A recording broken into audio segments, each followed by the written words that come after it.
The turning point that made me take control of my health was when I had gone for a doctor's appointment at age 55. And my doc told me that on top of what I was already on blood pressure medications and CPAP therapy, it told me that my blood sugars were getting elevated and I was pre-diabetic. And if I didn't make any change, it wouldn't be very long until I became fully diabetic. I had also hit a all-time high of 300 pounds plus. The turning point that made me finally take control of my health was when my mother passed away relatively young, very suddenly from complications from type 2 diabetes. At the time, I was pre-diabetic, and I knew that fast forward 10 or so years that I would be dealing with that diagnosis and so much more.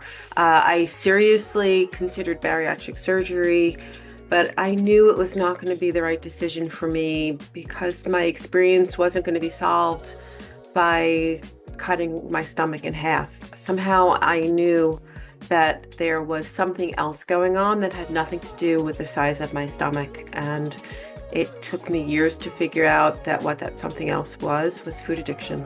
My turning point came when I was 35 years old during one of my annual checkups. I had never felt worse in my life.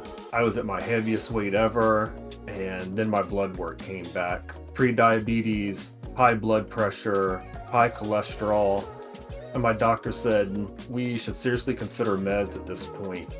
And that hit me pretty hard, and I thought, I'm not going to be around for my family much longer if this keeps up. Right then, in that moment, that's when I knew I had to take action, and that's when I had found low carb later on.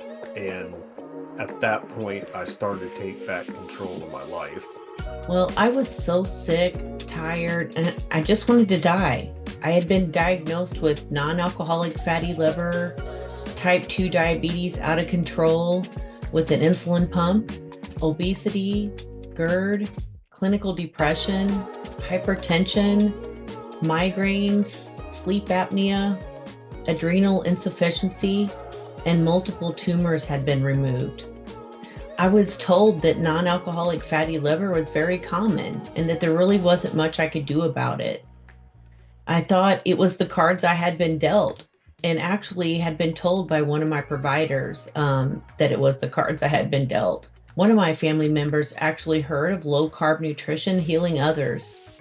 I decided to reach out and take control of my own healthcare, even if it meant going against traditional healthcare. The turning point for me to take control of my health was, 10 years ago. It hurt to walk up the stairs.